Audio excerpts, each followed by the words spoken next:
话题可以帮助你了解男人的脑回路，有助于和谐社会男女关系。我们开始吧。我们先来看看男人的脑子里都有一些什么。放错了，是这张。首先，男生为什么可以这么投入的做一件事情呢？而女生好像往往都是同时在做很多事情。我们的大脑呢，分左脑和右脑。左脑主宰我们的逻辑思维以及语言能力，右脑是负责处理直觉和感情。当人在思考问题的时候，男人是前后脑高速连接，而女人是左右脑高速连接。当男性思考问题的时候，他们更偏向于使用单侧的大脑处理感知和协调。所以男生比较擅长于投入的处理单件的事情，而女生比较擅长一心多用，同时处理多件事情。所以你经常可以看到一个男生，如果他正在工作的时候，你去跟他搭话的话，会发生这样的事情。你刚刚说什么？而女生可以一边做饭，一边和你讲她今天听到的八卦，一边拍照发朋友圈，甚至还加 P 图。男生的思维方式比较偏向于直线性，就好比这根绳子，而女生的思维方式就很像线团，复杂的很多。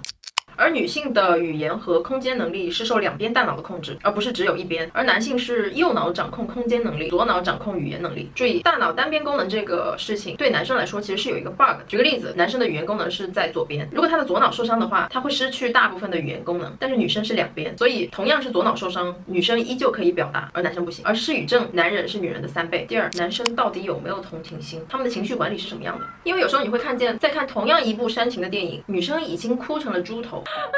怎么可以这样子？而男生往往会思考，如果我是这个男生的话，我才不会这么处理问题呢。这个男生实在是太弱了，鄙视。为什么会这样？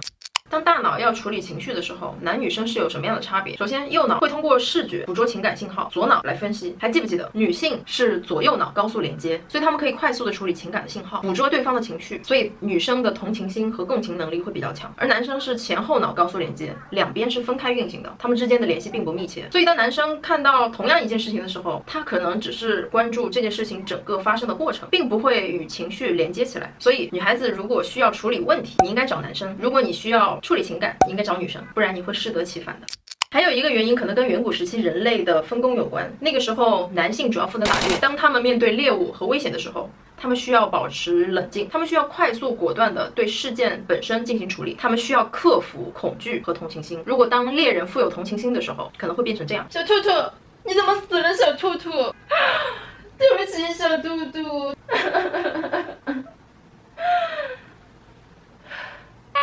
所以也是说得通的。我们接着来说，为什么男生永远吵不过女生？因为他们是真的不擅长用语言表达呀。谁说的？我也会很多种语言啊。加金在男生确实没有女性擅长组织语言，用语言表达自己的情绪。比方说，一般的直男可能会这样形容一个女生：哇，她奶子好大，简单扼要吧。而情商稍微高一点的男生呢，会这样形容女生：哇，她身材好好啊。这两句话在女生听来完全就是两个意思，好吗？还有一个就是他们表达情感的回路比女生慢，他们在思考和感受之间比女人要少几亿个神经连接，还记得吗？他们的右脑感知情感，他们的语言在左边，而女生在吵架的时候是两侧高度连接，所以当她想到什么，她可以马上用语言表达出来。你说话呀，你倒是说话呀，你怎么不说话了呢？你哑巴了？你什么你？你们女人就是不讲道理。好，你不说我来说。而男生往往是这边组织好的语言，终于打算说出口了，马上又要被女生抛过来的另外一个问题压制住。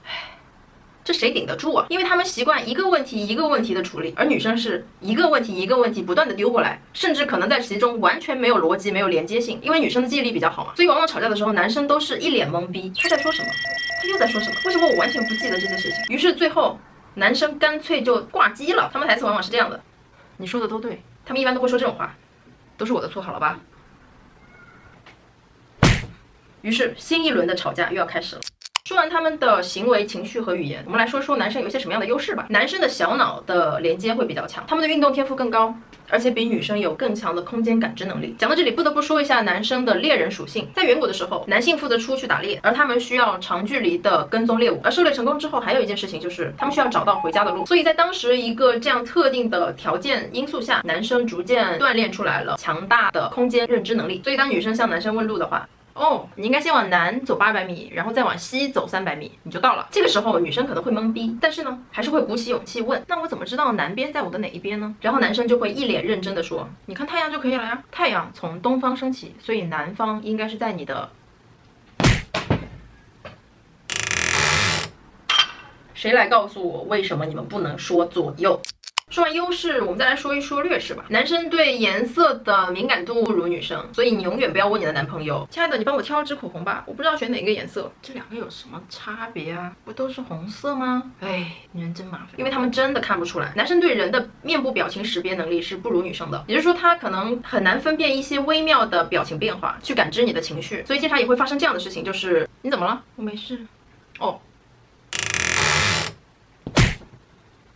男生是真的认为你没事。OK， 我今天只是把几个经常让女生感到费解的行为拿出来说，这条内容只能算是脑科学的一小部分。然后我今天这条视频其实主要是做给女生看的，为的就是让你每次生男生气的时候，先给自己一个不要暴走的理由。当然啦，肯定没有用的。我们下期来聊聊女生的脑子。以上就是我今天内容。如果你喜欢我内容的话，一定要记得点关注，然后何必点赞和收藏，请也和我一起保持好奇。我们下次再见，拜。小兔兔，小兔兔。